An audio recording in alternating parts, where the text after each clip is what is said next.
Quando a gente fala em didática,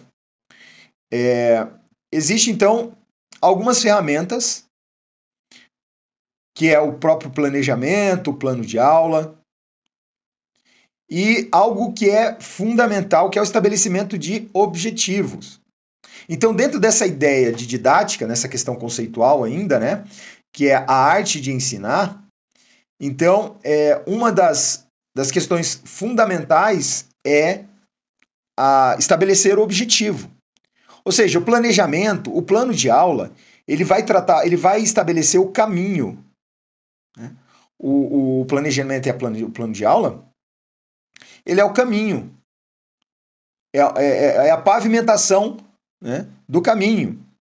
Agora, para se construir um caminho, para se construir uma estrada, para se estabelecer um trajeto, né, é necessário que haja um objetivo, ou seja, é, tem que haver a escolha para onde se quer ir.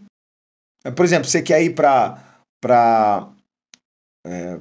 sei lá, para Londrina.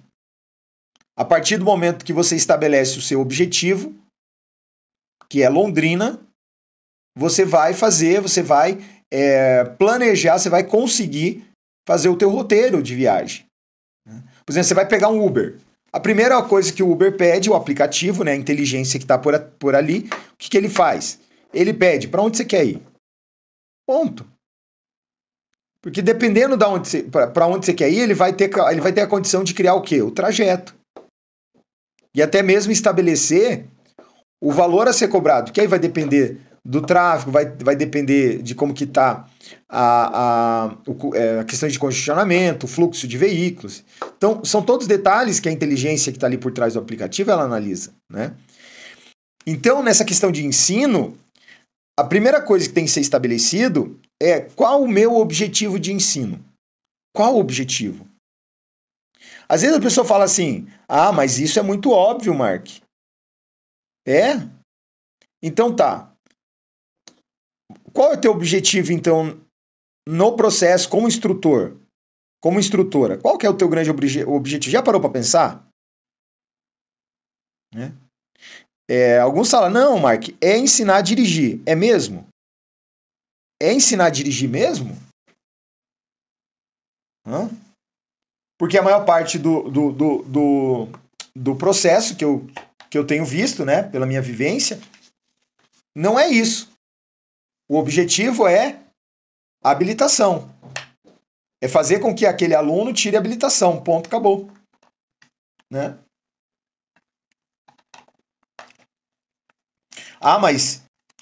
Mas não é a mesma coisa? Não.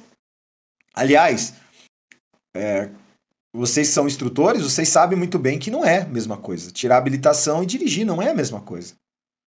Preparar um aluno para o trânsito de verdade não é a mesma coisa que preparar um aluno para tirar a carteira. Né? Agora, tudo certo, se você definiu ali, o meu objetivo de ensino é exame. Né? Mas você precisa estar bem definido, você não pode confundir essas duas coisas. Tá? Que são diferentes. Então, por exemplo, quando a gente fala em didática, em planejamento, plano de aula, a primeira coisa é, eu preciso definir qual é o meu objetivo. Tá vendo a imagem aí, ó? Nova York. Então eu vou lá, vou escolher qual cidade.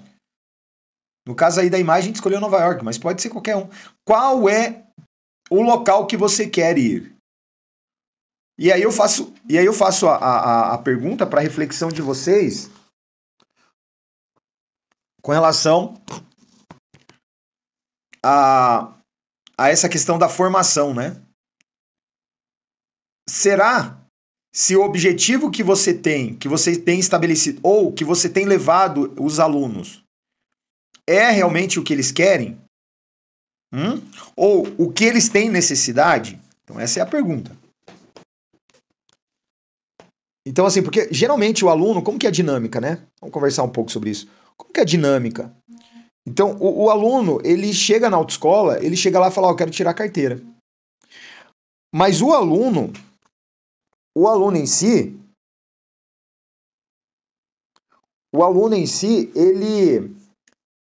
ele não sabe que dirigir não é a mesma coisa que se habilitar. E esse é um grande problema. E talvez seja por isso que a classe política, os governantes, as pessoas técnicas, né, a própria sociedade, por que ela tem questionado hoje o trabalho da formação de condutor? É exatamente por isso, porque se tem um modelo, um objetivo que é diferente que as pessoas têm quando procuram a formação de condutor. Por mais que ela chegue lá e fale, eu quero tirar a carteira de motorista, mas elas acham que tirar a carteira é igual a dirigir. E geralmente no final do processo se sai sem algo básico, que é capacidade de dirigir. É isso mesmo, capacidade de dirigir, gente. Capacidade de reagir a uma situação de emergência. Sabe? É automatismo, é fazer os movimentos sem pensar, é noção de espaço. Sabe? É saber usar, saber combinar aceleração com embreagem. Então, o que está vendo hoje, o que a gente percebe é que a sociedade, ela enxerga o modelo de formação não como um modelo de ensino, não como um processo de ensino, mas como um processo de facilitação, né? É um modelo de facilitação de um processo burocrático, eu sempre falo isso. Então, o modelo que se tem, né, hoje, que a sociedade em si ela vê, que hoje o CFC ele existe para fazer o aluno passar naquele processo lá burocrático, mas não como uma entidade de ensino de fato, entende? E isso está ligado diretamente a essa questão, que é a questão didática, é a arte de ensinar, é o planejamento, é estabelecer objetivos, é levar em consideração a tua clientela, o teu aluno. Né? Então, a didática, quando a gente se aprofunda, ela vai responder, ela vai alinhar para isso, ela vai fazer você pensar.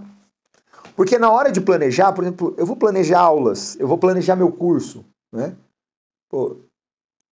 Então tá, o planejamento é isso, os módulos é isso, no modo geral eu vou ter a entrega desse conhecimento, desse, processo de avaliação, instrução, feedback. Qual os outros recursos que eu vou poder usar, né? Então é isso, é quando você... A questão da didática, ou seja, a arte de ensinar, é analisar todos esses aspectos. E o primeiro aspecto é estabelecer o objetivo, e é isso que a gente precisa definir isso agora. Porque eu vejo o seguinte, geralmente as discussões que envolvem formação de condutor, ele sempre está no âmbito, por causa das empresas, por causa do emprego, por causa disso. Gente, não se pode manter um segmento só com base nisso. Entende? Porque se um segmento ele não tem mais relevância para a sociedade, entende? Se ele não consegue servir mais, ou seja, ele existe por existir, ou seja, não tem um papel importante, eu defendo que não exista, porque ele é um peso morto. Né? Então as nossas discussões hoje não pode ser porque tem que manter o emprego, que é isso, aquilo, mas porque a sociedade em si ainda tem uma necessidade vital da formação de condutor. Porque o Centro de Formação de Condutores, o centro, e os instrutores têm um conhecimento técnico profundo para resolver esse problema da sociedade. Né? Agora, o que falta para a gente é o que eu sempre tenho defendido, é uma reformulação didático-pedagógica. A gente precisa entender de ensino. A gente vê hoje que não existe, há anos não existe uma reformulação metodológica, é sempre a mesma coisa, é sempre o mesmo modelo. Então, essa área de aprendizagem não teve nenhuma informação a mais, não teve nenhum desenvolvimento, não tem nenhuma metodologia a mais. O que está acontecendo? E é isso que a gente precisa se perguntar, né? Então, por exemplo, a primeira coisa para isso é estabelecer objetivos muito claros, né? Eu sempre defendi um modelo em que se busca não o exame, tá? Não o exame, mas sim o dirigir. Porque o aluno ele tem que ter capacidade de dirigir, capacidade de reação. Numa situação de emergência, o aluno ter a capacidade de ir lá e meter o pé no freio e resolver. Noção de espaço.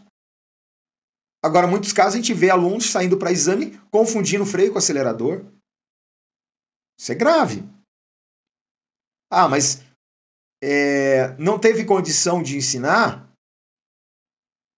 Talvez o aluno não teve condição de aprender. Talvez algumas limitações. É isso que a gente vai ver também nessa aula. Às vezes teve uma limitação motora devido da infância, enfim, a gente vai ver isso. Então, por isso que é importante estabelecer o objetivo. Qual é o meu objetivo de fato? E agora eu quero chamar o seguinte, para a responsabilidade nossa de instrutores, né? Qual a nossa responsabilidade no sentido da formação? Bem, a legislação diz que nós somos responsáveis direto pela formação de condutor. Direto. E diante disso, nós temos uma responsabilidade quase vital nesse processo.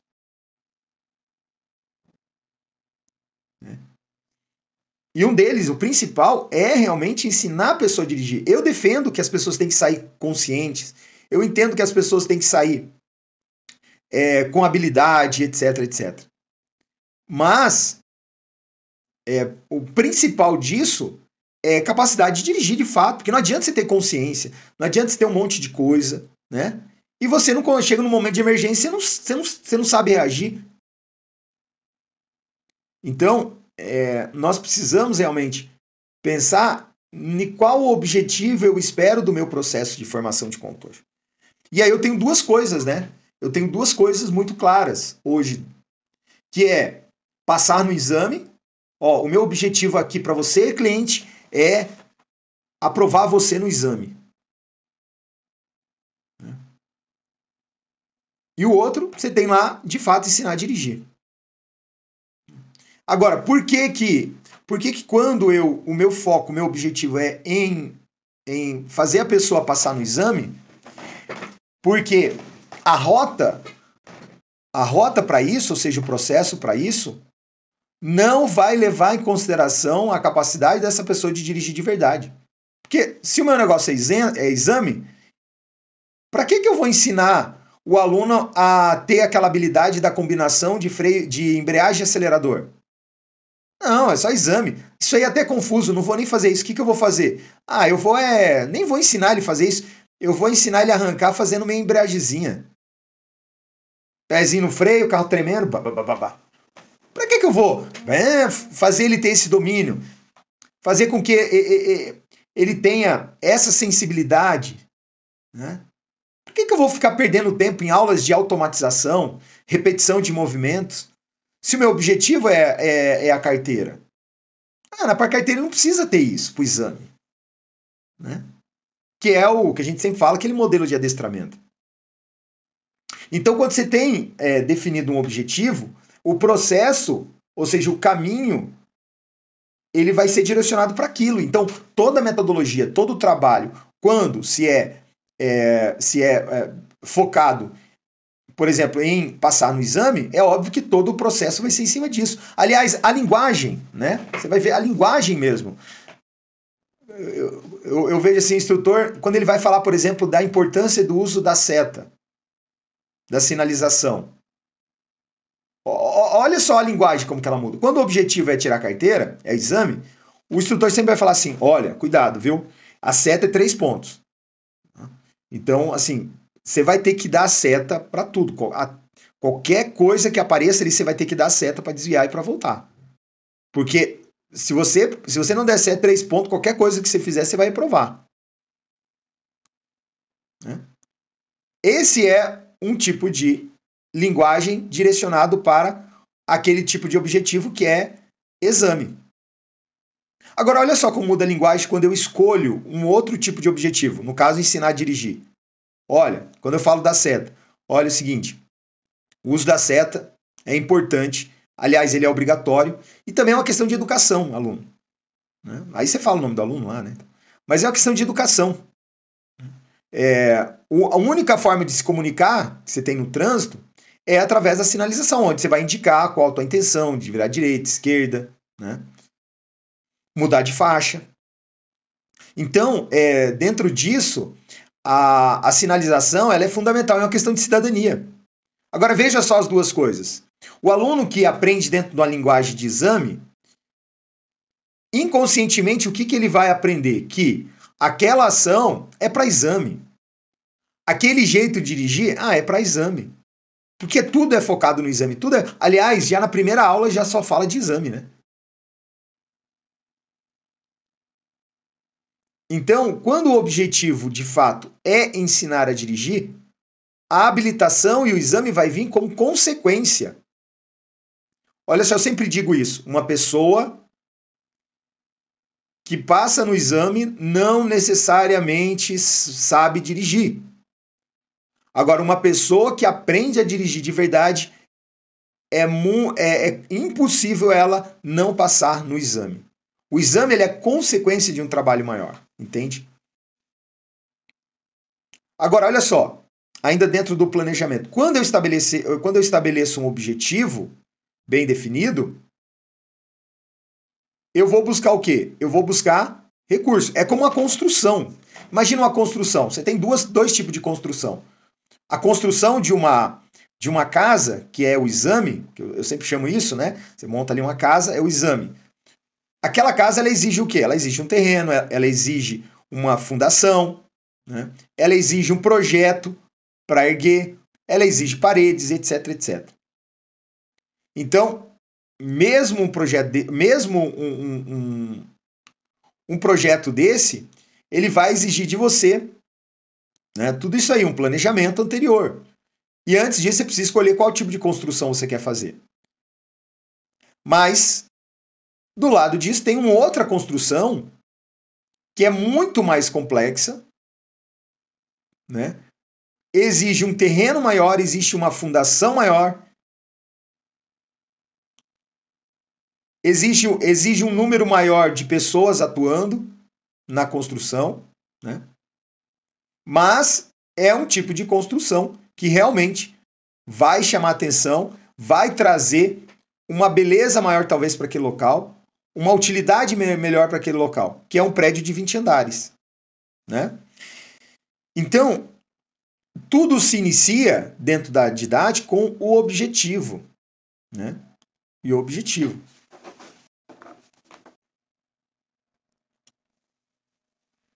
Depois de estabelecido o objetivo, eu preciso entender isso aqui, gente. Eu preciso entender o que é isso aqui. Eu preciso entender quem ensina, tá? Quem é o professor, né? Dentro daquela relação cliente e empresa, quem que é o aluno nessa relação? Quem que tem a necessidade de aprender? Então a gente precisa responder isso. Quem ensina? Porque às vezes não, na maior parte dos casos, tá? Na maior parte dos casos, a instituição não sabe que ela é que ensina. Porque aceita muitas vezes aluno que não tem um aproveitamento bom, ou seja, não aprendeu de fato a dirigir, aquela entidade ela acaba submetendo aquilo ali à vontade do aluno ou à vontade do próprio pai ou do parente que está lá acompanhando aquele aluno. E aí, quem que ensina?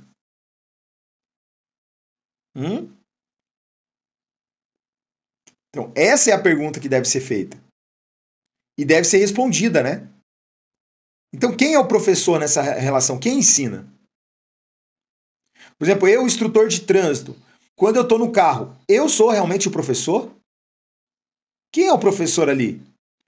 Ou é o aluno que dita quando tem que fazer a baliza, que dita quando tem que ir lá no percurso do Detran, que dita a hora a hora de fazer a baliza, a hora de se tratar as especificidades de exame? Então, a gente precisa, de fato, responder essas questões aí. Porque ela é fundamental. Porque quando eu não tenho definido isso, quem ensina, quem é o professor, vai acabar acontecendo o quê? Quem deveria aprender tendo que ensinar. Tipo assim, aluno que já dirige, né? Aluno que já dirige, dá uma voltinha lá com os instrutores, banana, aí o instrutor faz lá o percurso de Detran, faz tudo legal e tal, e aí foi o quê? Quantas aulas? 5 aulas. Falta 15. Aí o aluno pergunta pro professor, e aí, professor, o que a gente vai fazer mais? Aí o instrutor falou, ó, Piazão, sei não, Piazão, você veja aí o que você quer fazer, vamos dar uma rodada e tal, porque você já dirige pra caramba. Ou seja, nesse exato momento, houve uma inversão de papel, porque era o instrutor que deveria ser o professor, quem ensina, perguntando a quem está aprendendo o que vai fazer. Gente, isso é sério, né? A gente não pode levar isso com brincadeira. Eu, particularmente, eu nunca aceitei. Teve autoescolas que eu já passei, inclusive, ontem a gente estava lá na reunião ali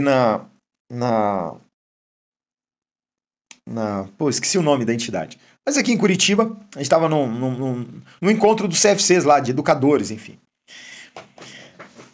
E aí a gente reencontrando ali amigos, né, de dono de autoescola, o pessoal ali e tal. E aí tava ali uma pessoa que é assim, que vem de uma vertente do ramo de autoescola antiga, né? Que é o Aramis, né? O Aramis ali que é o filho do seu Leonildo, falecido já, né? Mas o seu Leonildo é um dos pioneiros aqui nessa área de formação de controles, acho que do Brasil pelo tempo, né? Pessoa extremamente respeitada, sempre foi. E eu lembro quando eu trabalhei com o Aramis lá na Belo, assim, e uma coisa. Inclusive, várias pessoas, né, hoje desse ramo também trabalharam com eles, né? Com a família, enfim, em algum momento. Teve uma experiência ali com eles, então. E uma coisa legal que quando eu trabalhei lá com eles, uma coisa, não sei se hoje tá assim, né? Hoje quem administra mesmo é o Gustavo e a Carla, os filhos. Mas quando eu trabalhei lá com o instrutor, uma coisa que era muito sagrado lá era a questão da liberação do exame. Né? Então, o instrutor lá, se o aluno dele não estava bem e o instrutor não liberasse o aluno, ou seja, considerasse aquele aluno que ele não teve um bom aproveitamento, ele não era liberado. Só se outro instrutor fizesse uma avaliação e ele considerasse que aquele aluno estava liberado. Mas na maior parte, não era liberado, se o aluno não tivesse um bom aproveitamento. Mas hoje, como que funciona? Não sei lá, né? Mas em várias autoescolas, o que acontece?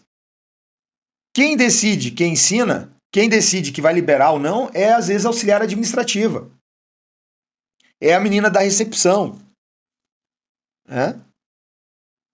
E, aliás, a própria legislação ela estabelece que isso é uma prerrogativa do instrutor, tão somente. Ela não fala do diretor de ensino, ela não fala do diretor geral, ela fala do instrutor de trânsito. Né?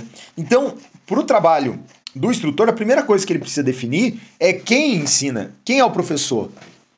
E entender também a quem ensina. O aluno. Né? E aí você vai falar, mas isso é óbvio, né? Não, não é óbvio. Que parece, é óbvio, mas na prática não é. Por exemplo, lá, eu vejo, o aluno não teve um bom aproveitamento. Primeiro, não teve métrica para mostrar para o aluno por que ele não teve um bom aproveitamento. Qual foi a área da aprendizagem, do desenvolvimento que aquele aluno não foi bem? Ah, Mike, mas é prática, né? Falando aqui eu tô entrando mais a fundo na área prática, tá, gente? Mais na área prática. Todos os cursos se fala muito de teórico, né? Não falam tanto de prática. Então veja só, nesse sentido aí, a própria instituição, quando há um questionamento, né, por exemplo, do, do histórico, né, do aluno dentro da instituição, a própria instituição não consegue mensurar, falar, olha, ele estava com problema nisso. E às vezes o estudante fala, não, mas é tudo igual, pô, não tem, a prática é prático, é tudo. Não. Não. Eu tenho 3 áreas, olha só, analisando Se você analisar, você que é instrutor aí, né, vocês são experientes, vocês sabem. São 3 áreas na área prática que o aluno precisa desenvolver. A primeira, tem que desenvolver as habilidades. Como que ele vai dirigir se ele ainda não desenvolveu as habilidades? Automatismo, noção de espaço, né? Aquela habilidade de uso dos pedais, no manuseio do câmbio. E esses, olha só, esses movimentos têm que ser feitos de forma automática, ou seja, sem precisar pensar. Hã? Então, quando se há um questionamento, por exemplo,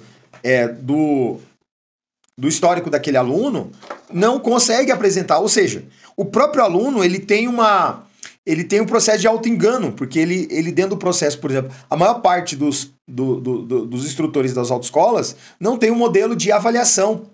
Mas não é aquela avaliação no final só. É durante. E eu também não estou falando daquela avaliaçãozinha no final de cada aula. Sim, sim, não, sim, não, sim, não. Não é essa. A gente vai ver daqui mais um pouco a proposta, tá? Bem, outra coisa dentro disso que a gente está falando, que é importante a gente responder, além de quem ensina, quem é o professor, a quem se ensina, né, é como eu posso, como que eu vou conhecer, como que eu sei quem é esse que eu tenho que ensinar. Né? Como? Como que eu posso? Como que eu vou fazer isso? Né? Como que eu posso responder essa pergunta? Quem é que eu ensino? Quem é meu aluno? Quando eu falo assim, quando a pergunta é quem é o meu aluno, ele vai mais a fundo. Ele vai, quais são as características? Quais são as habilidades anteriores? Quais são os problemas? Né? São vários fatores ali que envolvem essa questão do aluno. Né? Do aluno. Por exemplo, como que levando em consideração isso, como que o meu aluno aprende? Eu tenho um modelo eu tenho um modelo que eu possa reconhecer quais são os seus principais problemas? Sim, não. Né? Então eu preciso responder, eu preciso conhecer isso. Como que o cérebro aprende? Parte teórica, como que o cérebro aprende? E agora, a parte prática, como que é? Tem instrutor acha que dar aula na sala teórica é a mesma coisa que dar aula no carro. Né? A maneira que ele ensina é mais verbal. Só que quando se trata de desenvolvimento motor, desenvolvimento de habilidades, as aulas não podem ser orais, tem que ser práticas. O aluno tem que treinar. Tem que ser elaborado exercícios em que o aluno vá repetir aqueles exercícios até automatizar. Mas quais são os exercícios? Quais os tempos que eu posso destinar a eles? Por que eu tenho que... quantos exercícios eu posso trazer por aula? Como que o cérebro aprende? Porque às vezes também a composição do meu cérebro ela é diferente da maneira que eu dou aula. Eu atrapalho o processo de aprendizagem. Uma delas uma coisa que é da área da neurociência, né, pelos estudos, o cérebro não consegue aprender com um monte de informação ao mesmo tempo. Né? Então ele precisa, geralmente, de uma, no máximo 2 informações para que ele possa assimilar, né, que primeiro ele possa processar aquela informação, que ele possa assimilar e depois ele consiga realmente memorizar. Agora, se tratando das aulas práticas, né, eu preciso compreender que geralmente eu na área de ensino eu tenho que trabalhar com poucos exercícios. Exercícios repetitivos e poucos exercícios. Para quê? Para que esse aluno tenha o quê? Foco atencional. Que eu consiga dar a ele possibilidade de grau de alerta. Mas antes disso, por que ele está tirando a carteira? Né? Então, gente, são várias áreas que são necessárias, que é necessário compreender para que eu realmente possa fazer com que esse aluno aprenda. Né? Aí alguns falam assim, não, mas não é possível ensinar de verdade a dirigir em 20 aulas. Uai, quem que disse 20 aulas? 20 aulas são aulas mínimas. 20 aulas não é o teto. E a responsabilidade sua, instrutor, é de ensinar, formar condutor. Né? Então, assim, saber como que esse aluno aprende.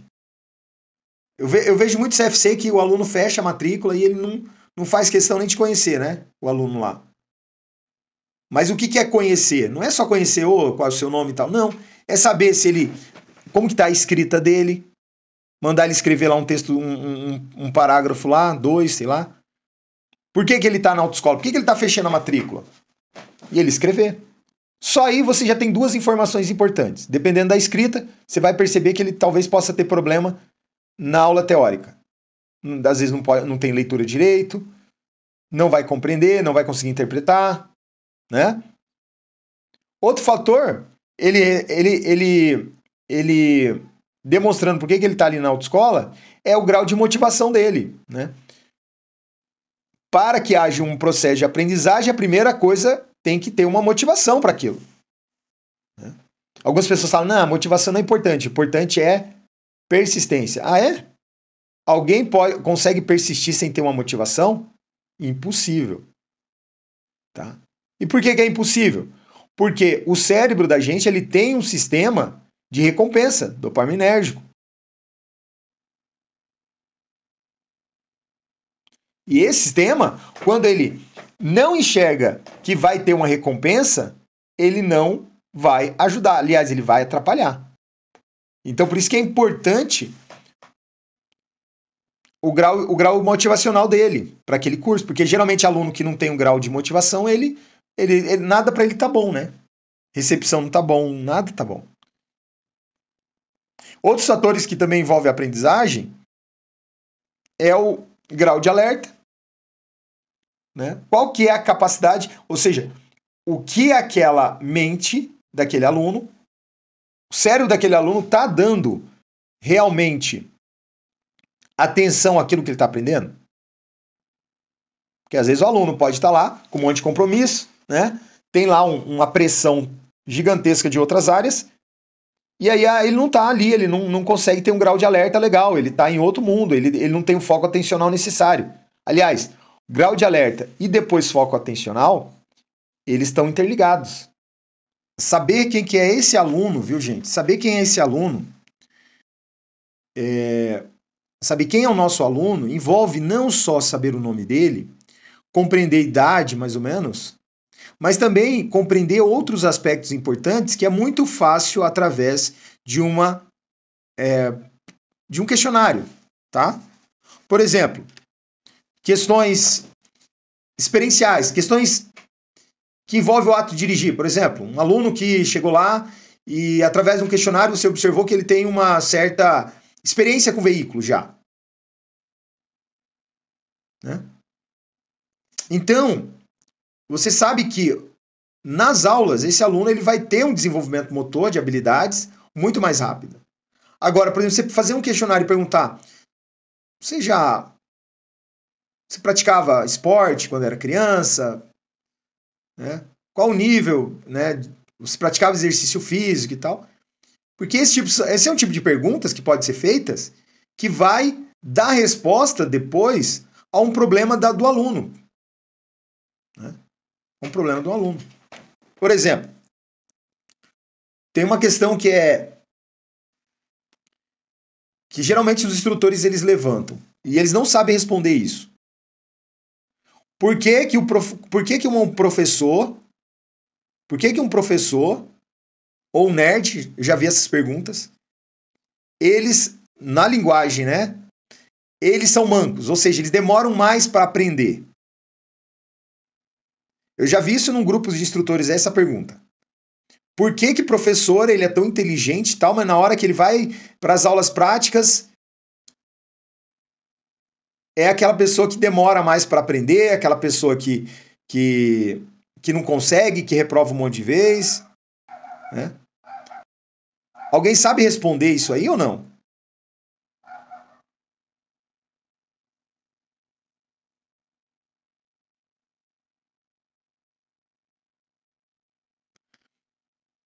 É. Não, os instrutores aqui, na verdade, é verdade, né? Geralmente, esse tipo de pessoa, enfermeiro também, eu vejo que tem mais dificuldade. E é enfermeiro que atua, eu já vou falar também por que ele tem mais dificuldade. Agora, veja só, Márcia, o, a maior parte dos instrutores não sabe compreender isso. Não sabe compreender isso. Ele não sabe dar resposta a isso. Né? Aliás, eles sabem, eles dão respostas que não tem nada a ver. Por exemplo, eu vi nesse questionamento que eu vi lá, os instrutores começaram a escrever, porque eles só sabem ensinar, não sabem aprender. São acostumados só a ensinar, nunca aprender. Agora, esse tipo de respostas. Agora, o fato é o seguinte, é que, por exemplo, no caso de um professor, e não todos, tá? Mas, geralmente, o professor ele tem uma característica, desde a sua infância, que geralmente foi ligado mais aos livros, ligado mais ao estudo, né? E não desenvolveu essa parte motora, por exemplo, não brincava direito, não praticava esporte, não corria, não pulava. Quando chega na fase adulta, ele tem mais dificuldade, ele vai ter mais dificuldade. Por quê? Porque ele não desenvolveu essas habilidades importantes. Não desenvolveu.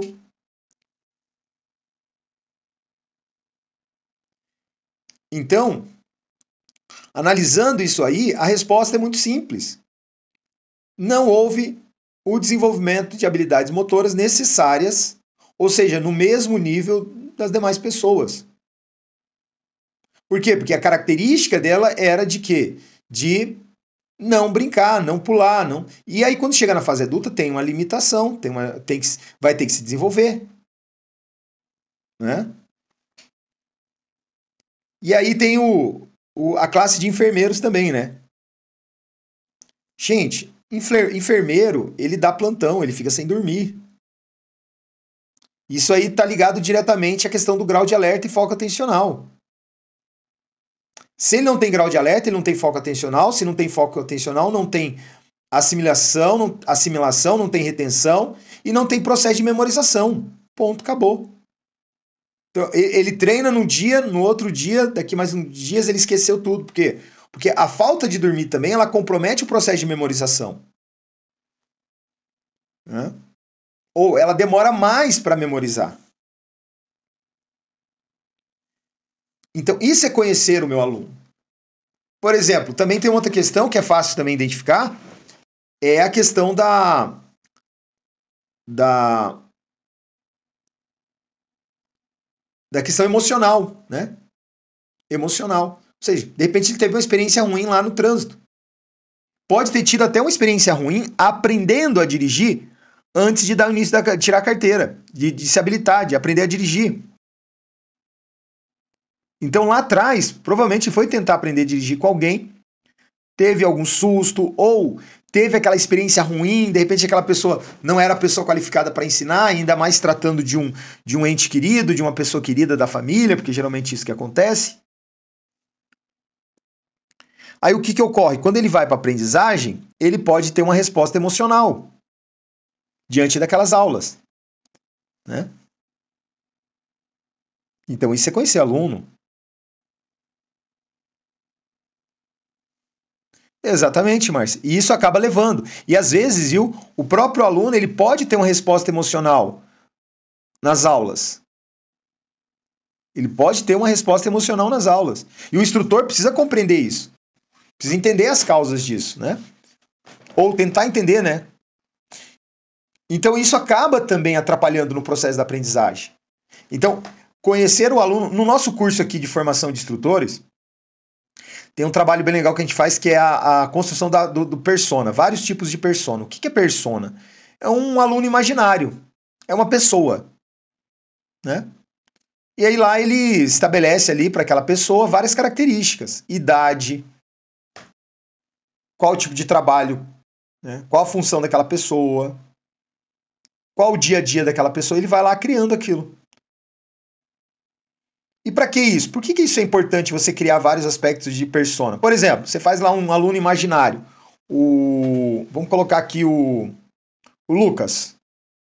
O Lucas tem 18 anos, já dirige desde os 14, joga bola, é um esportista e tal. Nunca teve nenhum acidente de trânsito, faz faculdade. E aí, como que eu vou trabalhar as aulas do Lucas? Como que eu vou trabalhar nas aulas do Lucas? Então eu preciso, dentro desse modelo persona que parece que tem característica de alunos reais, eu vou pensar, pô, o Lucas já dirige, o Lucas tem habilidade motora, o Lucas é um esportista. Então, como que eu vou trabalhar com o Lucas? Porque eu vou encontrar esse aluno. Eu vou trabalhar com o Lucas já dirige, então provavelmente ele vai compreender todo o processo em 5, 10 aulas, né? Então, o que eu vou? Eu vou começar com as aulas do Lucas. Então, eu vou destinar aqui das 20 aulas, eu vou destinar 10 aulas finais para trabalhar as especificidades de exame. Mas eu já vou começar aqui com as 10 primeiras aulas, já, primeiramente, analisando como o Lucas está. Segundo, trabalhando com ele questões que ele não está acostumado e que ele não vai ter, por exemplo, na prova. Então, o Lucas está pagando para mim, como instrutor, para formar ele, para ensinar ele a dirigir. Ah, mas ele já dirige. Não, que nível que ele dirige? Sabe quando que a gente vai parar de aprender a dirigir? Só quando a gente morrer. Constantemente a gente está aprendendo, né? Todo momento que a gente está dirigindo, a gente está aprendendo. Então, qual é o nível que eu vou entregar o Lucas? Então, eu vou planejar, vou falar, Lucas, então aqui, ó, qual que vai ser o teu trajeto? Vamos fazer algumas aulas em vias mais movimentadas. Quero analisar o teu comportamento. Provavelmente você não está acostumado a dirigir em vias mais movimentadas, com fluxo grande de veículo. Então, vamos fazer isso. Vamos fazer um deslocamento aqui para a tua faculdade. Vamos dar uma entrada no shopping e sair. Né? Então, você está entregando o quê? Você está entregando ensinar a dirigir, formação, independente do nível do Lucas. Né? Então, quando eu imagino esse meu aluno, esse persona, eu já vou pensando em como que eu vou trabalhar, né, com ele em algumas questões, alguns requisitos. Por exemplo, eu vou criar aqui a Fernanda. A Fernanda tem 28 anos. A Fernanda, ela tem um trabalho muito desgastante, ela é coordenadora de uma equipe grande de vendas, aonde ela tem uma pressão por metas. A Fernanda também faz pós-graduação, né? Tá fazendo pós-graduação. 2 vezes por semana ela faz um cursinho de inglês e ela resolveu tirar a habilitação. Alguém aqui consegue identificar qual o possível problema da Fernanda na aprendizagem dela? Alguém aqui consegue identificar isso? Quando eu imagino uma Fernanda dessa, ela tem 28 anos, trabalha com isso, tem um namorado, e ela tem tudo isso aí, né, de atividades. Em que sentido que ela pode... O que pode realmente, de fato, atrapalhar ela? Dentro dessas características. Que pode atrapalhar a aprendizagem prática dela. Desculpa, a gente está focando aqui nas aulas práticas.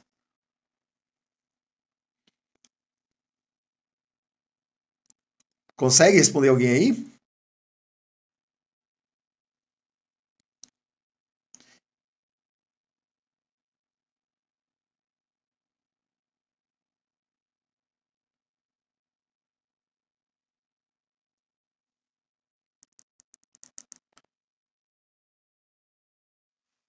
Então, uma coisa básica, que a Fernanda, analisando esse persona, tá?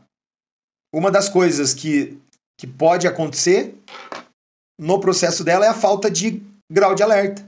A cabeça dela tá no trabalho, na equipe, na agenda dela apertada. Não vai ter foco atencional.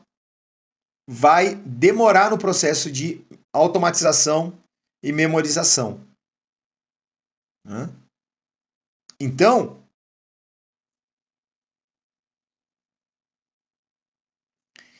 a conhecer o meu aluno, saber quem é o meu aluno é fundamental. Né? para esse processo de ensino, tá?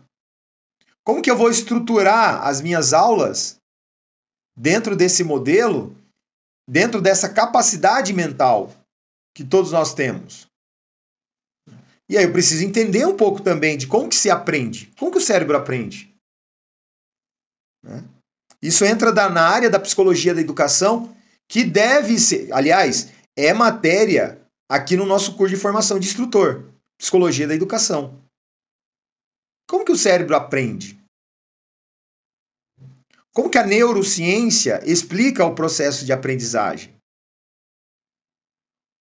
Tá? Porque dependendo do modelo que eu uso, da metodologia que eu uso na aprendizagem, ele pode ir contra a forma que o meu cérebro aprende. Hã?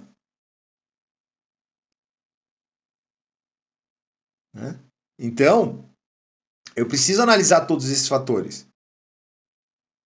Então, no caso da Fernanda que eu estava falando, a Fernanda, 28 anos, ela talvez não tenha um problema motor, ela tenha se desenvolvido, era uma menina que brincava, andava de bicicleta e tal, mas no quesito grau de alerta e foco atencional não tem, por quê? Extremamente estressada, sempre olhando o celular, sempre querendo ver o horário de terminar, porque ela tem outro compromisso, entende? Então ela não vai estar ali ela vai estar de corpo presente, mas a atenção dela não vai estar. Né? Então, por isso que é importante conhecer o meu aluno. Saber quem que é esse meu aluno.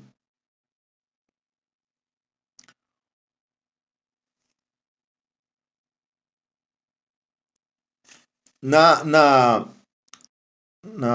eu vou, eu acho que foi compartilhado lá no grupo de vocês, pessoal. E um modelo, uma sugestão de planejamento de curso. Não é planejamento de aula, planejamento de curso todo. Pensar primeira aula, segunda aula, terceira aula, quarta aula, o que eu vou trabalhar, o que eu vou fazer, né?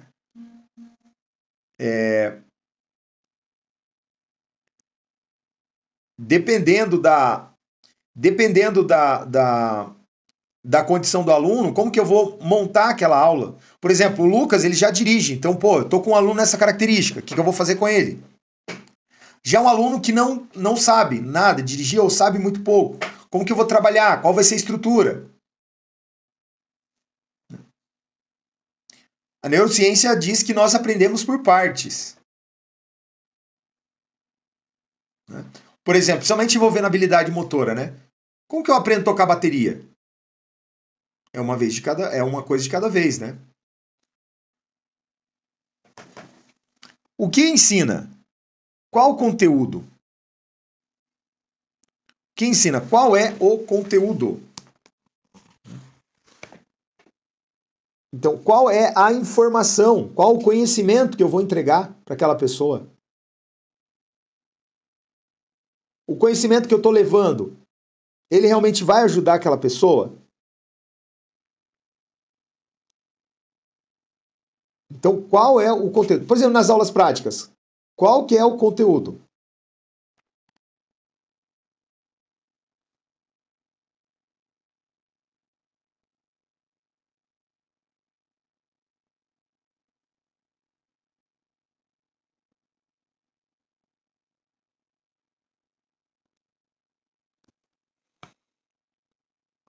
Outra coisa importante aqui é o, o conteúdo, a informação, né?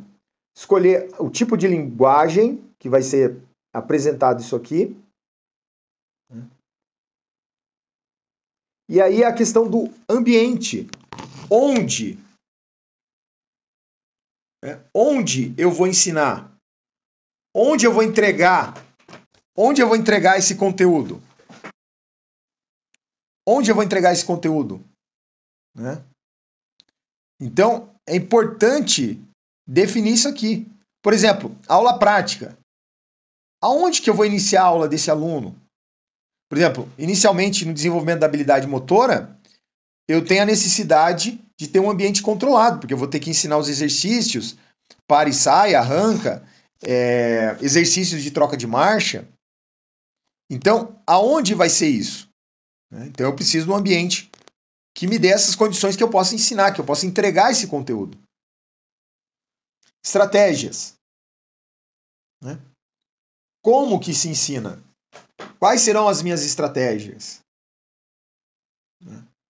Na aula prática, vai ser o quê? Vai ser os exercícios, vai ser o veículo? Como que eu vou ajudar no processo de memorização? Aliás, a neurociência ela traz algumas coisas legais. Por exemplo, a imagética motora. Imaginar fazendo aula. Então, dentro desse contexto aí, é importante eu ter definido as estratégias. Qual que é o modelo de avaliação que eu vou ter?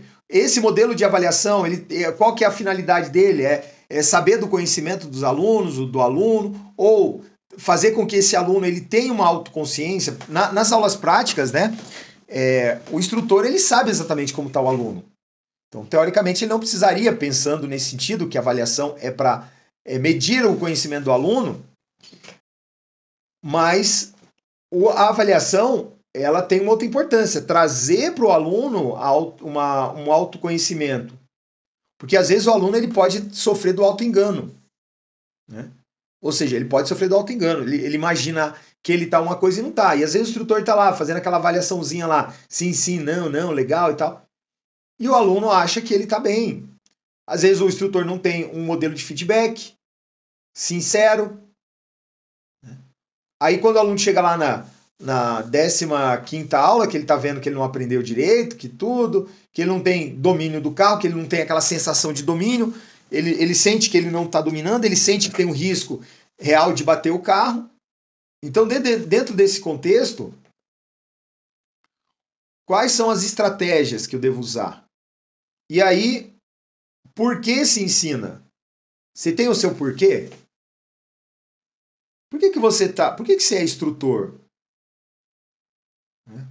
Por que você resolveu estar aqui nesse curso de atualização?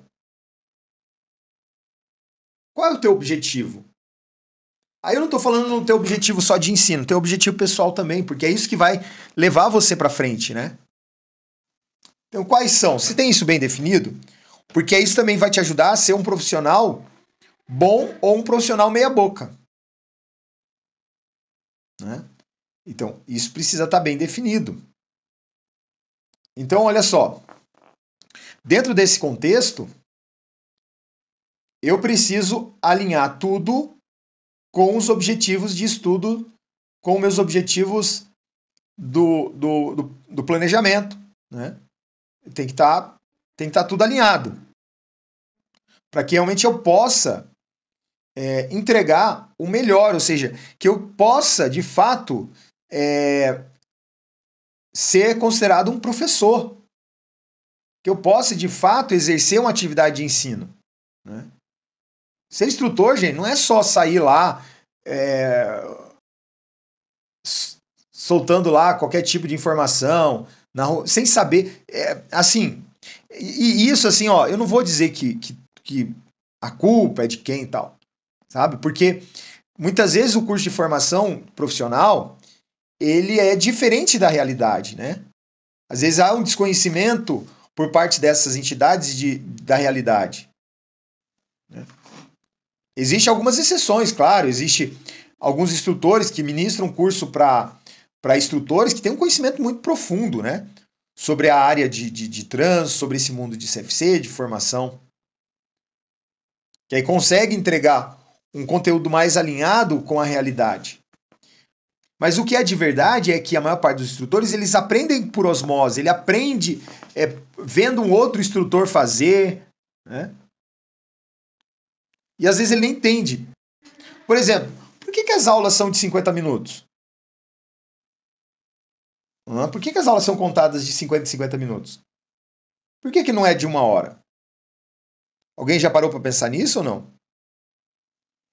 Algum comentário, gente?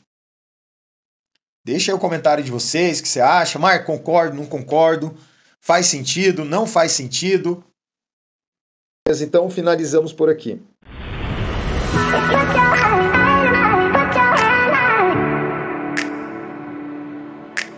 Put your